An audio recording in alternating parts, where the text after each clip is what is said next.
का मतलब होता है कथन। नरेशन का मतलब क्या होता है? कथन होता है। यानी कि नरेशन का मतलब कथन होता है। और कथन जो होते हैं दो प्रकार के होते हैं, एक होता है डायरेक्ट कथन, एक होता है डायरेक्ट स्पीच, एक होता है इनडायरेक्ट स्पीच। तो डायरेक्ट स्पीच का मतलब होता है प्रत्यक्ष, इनडायरेक्ट स्पीच का मतलब होता है अप्रत्यक्ष। अब इनको बेहतर तरीके से समझते हैं। जैसे अब देखिए कैसे मतलब पहचानेंगे कि डायरेक्ट स्पीच है कि इनडायरेक्ट स्पीच है, ये सवाल उठता है। तो आप देखेंगे कि श्वेता सैड कामा इन्वर्टेड कामा IMBG। देखिए तो जब कामा इन्वर्टेड कामा लगा रहता है, कामा इन्वर्टेड कामा लगा रहता है तो वो मेरा डायरेक्ट स्पीच होता है। और जब इन्वर्टेड कामा नहीं लगा रहता है तो वो मेरा इनडायरेक्ट स्पीच होता है। अब देखिए जैसे अब हम उसके बढ़ते अगले क्रम में देखेंगे। जैसे मोहन सैड टू सोहन, यानी मोहन ने सोहन से कहा। कामा इन्वर्टेड कामा, ये इन्वर्टेड कामा कहा जाता है, ये कामा, ये इन्वर्टेड कामा और ये इन्वर्टेड कामा बंद।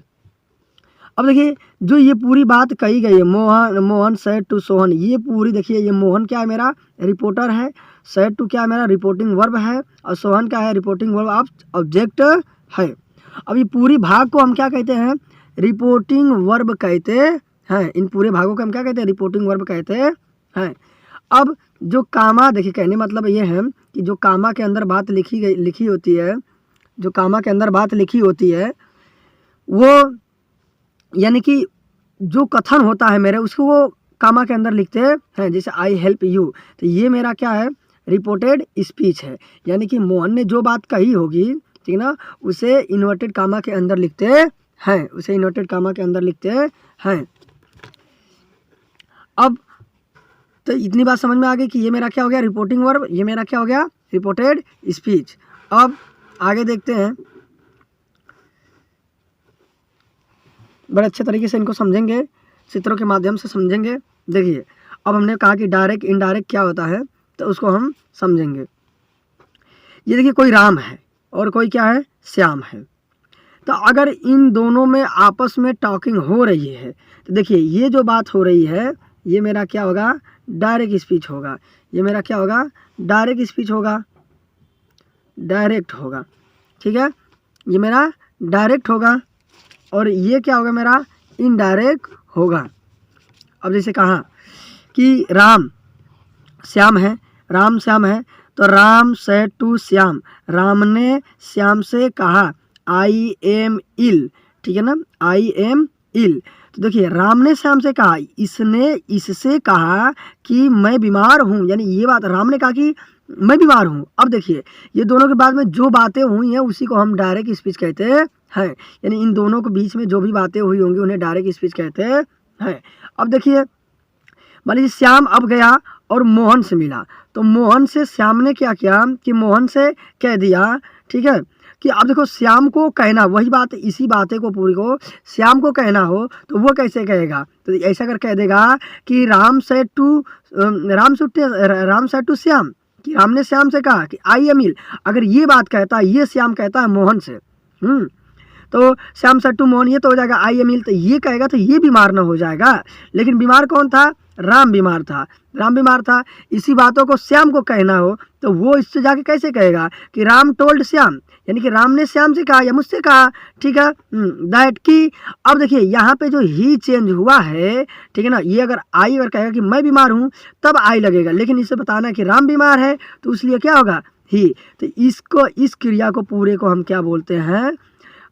इनडायरेक्ट बोलते हैं। इस क्रिया क्या बोलते हैं? हम डायरेक्ट बोलते हैं। इस क्रिया क्या बोलते हैं? इनडायरेक्ट बोलते हैं। अब देखिए जनरल रूल इनके बारे में पढ़ेंगे।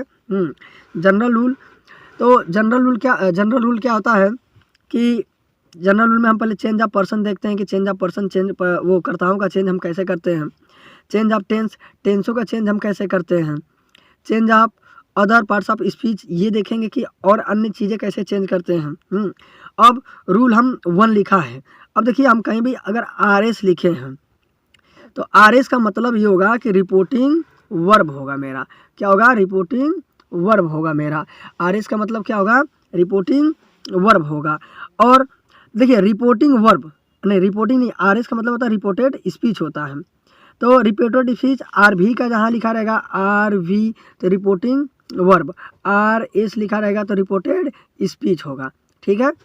अब जैसे देखिए अगर रिपोर्टेड स्पीच में अगर आई आता है तो उसको हम ही या सी में चेंज कर देंगे। ठीक है ना। वी आएगा तो हम दे में चेंज कर देंगे।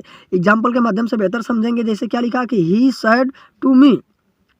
अब देखिए ये मेरा रिपोर्टिंग वर्ब है पूरा, ये मेरा अभी हमने ऊपर बताया कि ये मेरा क्या है रिपोर्टिंग वर्ब है, कामा इन्वर्टेड कामा, ये मेरा क्या हो गया रिपोर्टेड स्पीच हो गया। अब रिपोर्टेड स्पीच में क्या है आई है, तो आई हमने कहा कि जैसे आई होगा तो क्या होगा ही या सी में चेंज होगा। देखिए तो आई को मैंने यहाँ पे ही या सी में चेंज कर रखा है। अब सेड टू को हमने क्या किया टोल्ड सी में चेंज कर रखा है।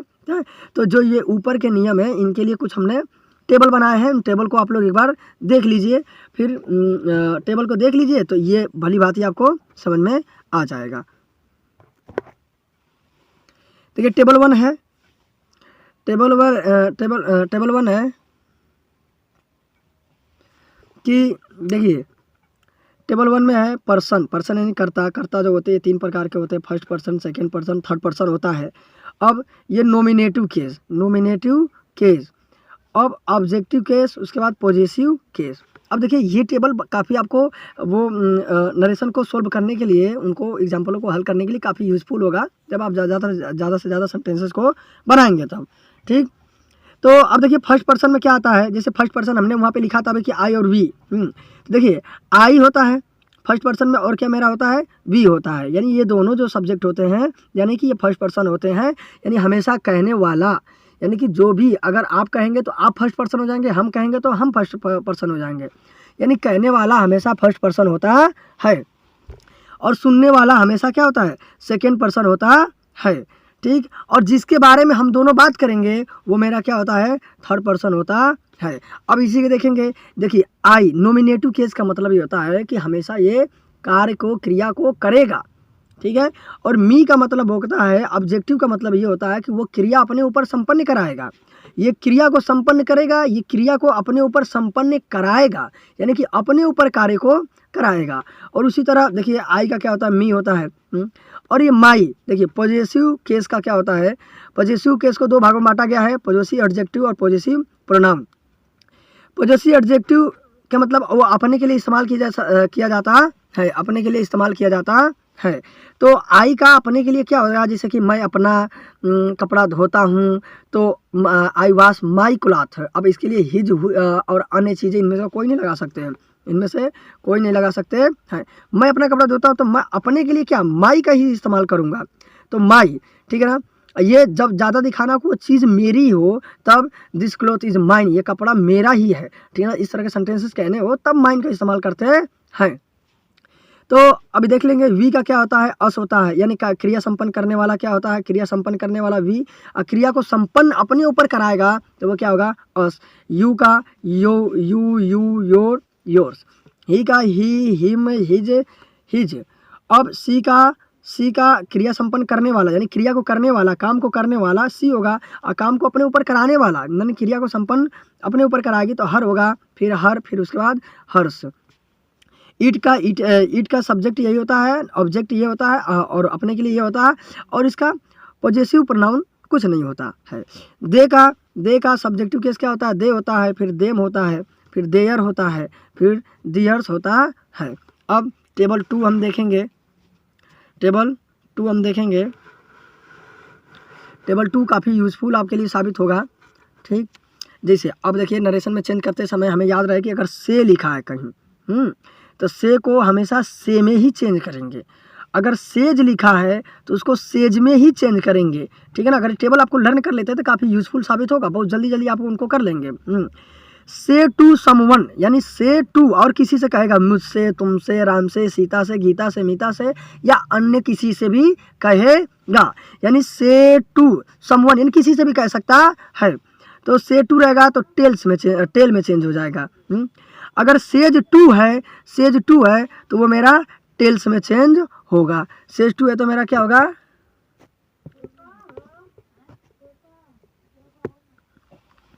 और हमारा अगर सैड है, सिर्फ सैड है तो हमारा सैड में ही चेंज होगा। अगर सेड टू है तो टोल्ड में चेंज होगा, ठीक है।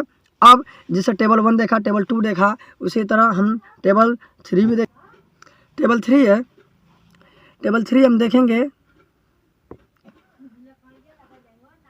कि देखिए अगर प्रेजेंट इंडेफिनिट हो तो पास्ट इंडेफिनिट में चेंज करते हैं, प्रेजेंट कंटिन्यूस हो तो पास्ट कंटिन्यूस में चेंज करते हैं, प्रेजेंट परफेक्ट है तो पास्ट परफेक्ट में चेंज करते हैं, प्रेजेंट परफेक्ट कंटिन्यूस है तो पास्ट परफेक्ट कंटिन्यूस में चेंज करते हैं, पास्ट इंडेफिनिट हो तो पास्ट परफेक्ट में चेंज करते हैं, ठीक है।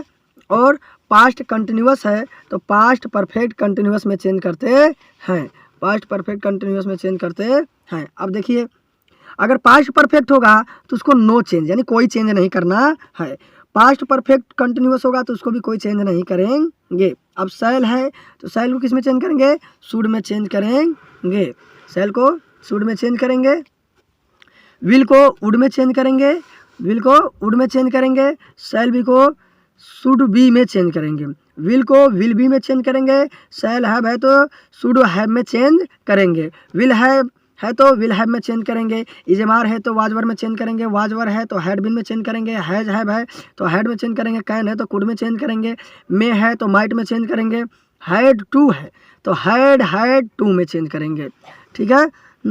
अगर कुड है तो कुड में चेंज करेंगे, शुड है तो शुड में चेंज करेंगे, उड है तो उड में चेंज करेंगे, माइट है तो माइट, यानी कह भी इनको कह सकते हैं कि नो चेंज होता है। अब टेबल हम 4 देखेंगे, ठीक है, टेबल 4 देखेंगे। इन चीज़ों को आप लोग लर्न रखे रहिएगा ताकि आगे आपको सहायता मिले, ठीक। टेबल 4 देख, टेबल 4 अब देखिए ये काफ़ी इंपॉर्टेंस होती है, इनकी आवश्यकता तब होती है जब हम वो पास्ट में रहता है। तो चलिए आगे हम पढ़ेंगे तो देखेंगे, दिस है तो दैट में चेंज करेंगे, दिज है तो दोज में चेंज करेंगे, हियर है तो देयर में चेंज करेंगे, नाउ है तो दैन में चेंज करेंगे, दस है तो सो में चेंज करेंगे, हेंस है तो देंस में चेंज करेंगे, टुडे है तो दैट डे में चेंज करेंगे, टू नाइट है तो दैट नाइट में चेंज करेंगे, दिस डे है तो दैट डे में चेंज करेंगे, दिस नाइट है तो दैट नाइट में चेंज करेंगे, टुमारो है तो द नेक्स्ट डे या द फॉलोइंग डे में चेंज करेंगे, ठीक। और यस्टरडे तो द प्रीवियस डे या द डे ऑफ बिफोर यानी द डे बिफोर में चेंज करेंगे।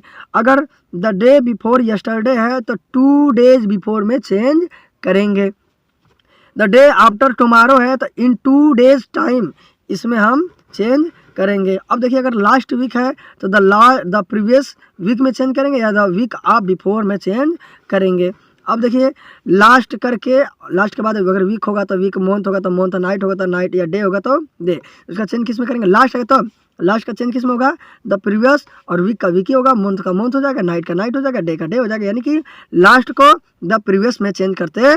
अब हम देखेंगे नेक्स्ट का, द नेक्स्ट अगर है तो उसको हम द फॉलोइंग यानी कि नेक्स्ट को हम किस में चेंज करेंगे, फॉलोइंग में। अगर वीक है तो वीक, मंथ है तो मंथ, ईयर है तो ईयर, नाइट है तो नाइट, डे है तो डे। अब इसका अगला वीडियो लेक्चर हम डालते हैं, उनमें हम भली भांति देखेंगे। इन टेबलों को आप लोग लर्न रखे रहिएगा और अपने सहपाठियों को ये दोस्तों